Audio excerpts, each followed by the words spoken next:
Salut à toi, c'est StupComet, j'espère que tu passes une bonne journée ou une bonne soirée selon le moment où tu regardes cette vidéo. Et sache qu'aujourd'hui, on va bien parler de ce que tu crois. Parce que oui, c'est désormais officiel alors qu'il y a quelques mois, c'était encore que des rumeurs. Ratchet & Clank Rift Apart va passer sur PC. Dans cette vidéo, je vais donc t'expliquer comment va se passer ce portage PC qui va arriver dès juillet, et ouais, ça arrive vite, avec toutes ces nouveautés et ces non-nouveautés. C'est parti. Mais avant ça, pense à t'abonner et à me dire en commentaire si ça te fait plaisir d'avoir une exclue PS5 qui arrive sur le catalogue PC. Donc petit rappel pour ceux qui ne savent pas ce que c'est que Ratchet & Clank, c'est ce jeu, une exclusivité PS5 qui est sortie quelques mois après la sortie de la PS5 et qui était une pure dinguerie. Concrètement, le jeu, c'est une sorte de vitrine technologique de la PS5. C'est d'ailleurs pas pour rien que le premier pack de jeux qui est sorti avec la PS5, c'est un pack avec Ratchet & Clank. Pourquoi il servait de vitrine technologique? Tout simplement parce que c'était un des premiers jeux où il n'y avait zéro temps de chargement et où il était vraiment utilisé le fameux SSD magique. Et ça d'ailleurs on va en revenir parce que pour un portage PC, cet élément il m'a l'air important. Et justement, on va se mettre dès maintenant à parler du portage PC parce que il arrive vite. Il arrive très très vite parce que il arrive en juillet, le 26 juillet. C'est un portage qui est réalisé par Nick Software. En gros, ils viennent de collaborer avec Insomniac Games pour sortir ce portage-là pour les 20 ans de la série. D'ailleurs, petite parenthèse que je pose là, mais depuis quelques temps, on a un State of Play qui est en rumeur en quelque sorte, qui pourrait bientôt arriver, et je serais pas étonné de voir des images de ce portage dedans. Je dis ça comme ça. Donc comme tu peux le voir à côté de moi, ce portage il a été annoncé sur le PlayStation Blog. Et on y apprend pas mal de choses, notamment que le jeu sort le 26 juillet, je te l'ai déjà dit, et qu'en plus de ça, il y aura des bonus de précommande. Bon, je t'avoue, ces bonus de précommande, ils sont pas dingues, ils sont vraiment là pour être là. Parce que finalement, c'est juste une armure et une arme du jeu qui sont en accès anticipé dès que t'achètes le jeu. Au lieu de les débloquer plus tard, tu les as dès le début du jeu. Je trouve même limite ça dommage parce que ça casse un peu l'expérience du jeu pour obtenir cette armure et cette arme-là, quoi. Mais bon, c'est présent.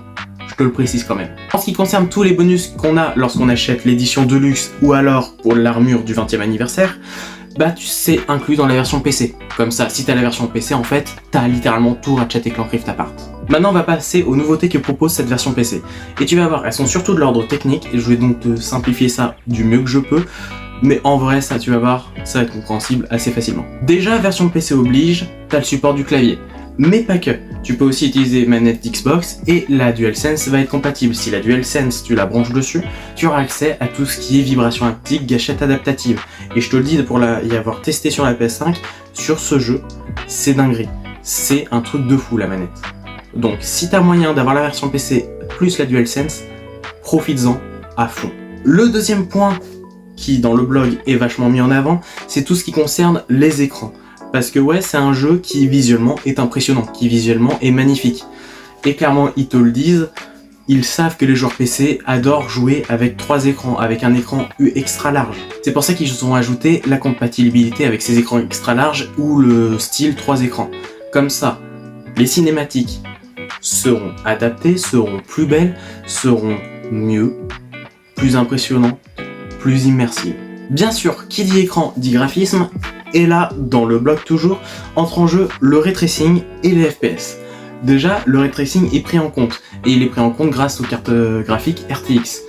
Donc, tu auras accès à tout ce qui est DLSS, tu auras accès au ray tracing au meilleur niveau de ce que c'est faire Nvidia. Donc forcément, le jeu au meilleur de ses capacités sera magnifique. Pour petit rappel, ray tracing c'est quoi? C'est la simulation de la lumière comme elle est réellement. C'est une vraie simulation de la lumière réelle. En ce qui concerne les FPS, ça a changé. Si tu te souviens bien, sur PS5, tu avais 3 modes. Tu avais le mode ray tracing, 30 FPS et ray tracing full. Tu avais le mode performance RT, 60 FPS mais moins de ray tracing. Et tu avais le mode normal, quoi. Le mode pas de ray tracing, 60 FPS. Bah cette fois sur la version PC, quoi que tu prennes, tu seras pas limité à ces 3 versions là, tu seras limité à tes réglages normales et les FPS seront débloqués. Si tu vas aller à 240 FPS, tu pourras. Maintenant, il faut avoir la machine qui puisse suivre. Du coup, on a déjà fait le tour de toutes les nouveautés qui ont déjà été annoncées via le PlayStation Blog. Par contre, je tiens quand même à donner mon avis parce qu'il y a un point qui, je pense, va poser problème. Ce jeu se repose sur le fameux SSD magique de la PS5. Concrètement, t'as aucun temps de chargement dans le jeu et surtout, tu peux passer d'univers à un autre avec des graphismes totalement différents d'un univers à un autre justement, en un claquement de doigts. Vraiment, c'est genre, t'as un flash blanc de 0,1 seconde, t'es déjà autre part. Et ça, c'est ce que permet le SSD de la PS5. Du coup, d'où la question que je me pose, comment ça va se passer pour les PC? Tu le sais, sur PC, les configurations différentes, il y en a des millions. Du coup, je me demande vraiment comment ça va se passer pour les mecs qui n'ont pas de SSD mais un HDD. Comment tu vas faire apparaître cette map entière en un claquement de doigts sans temps de chargement? À mon avis, s'ils le font vraiment, je ne sais pas, mais il y aura des temps de chargement. Le truc, c'est que si c'est le cas, ça cassera totalement l'expérience de jeu. Ça sera pas la même expérience qu'un mec qui a un SSD. Il y aura une véritable inégalité et je trouve ça vraiment dommage. Alors forcément, il sort sur PC, je me dis ils ont pris ça en compte. Mais en même temps, je me dis, lorsqu'ils ont sorti le remake de The Last of Us 1 sur PC, il y avait des bugs, tout ça. Il y a des choses qu'ils n'avaient pas pris en compte et ça a posé problème. Alors qu'est-ce que ça va donner sur un jeu qui a absolument besoin d'un SSD vraiment robuste, que tout le monde ne possède pas dans son PC, parce qu'il faut avoir un PC de compète pour avoir ce genre de choses. Donc vraiment, est-ce que ça va être un jeu qui ne pourra être joué que par les riches en quelque sorte? Parce que ça va être ça. Hein. Est-ce que ça va être un jeu qui sera limité par rapport au nombre de personnes qui pourront jouer?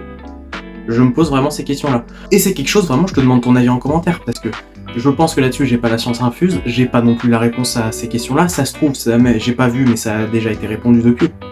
Mais, en vrai, j'aimerais bien avoir ton avis, parce que c'est pas anodin comme question. Bien, mis à part ça, je t'invite à t'abonner à la chaîne si la vidéo t'a plu, liker, la commenter, tout ça, et surtout, n'hésite pas à aller voir mes dernières vidéos, et surtout la vidéo Spider-Man.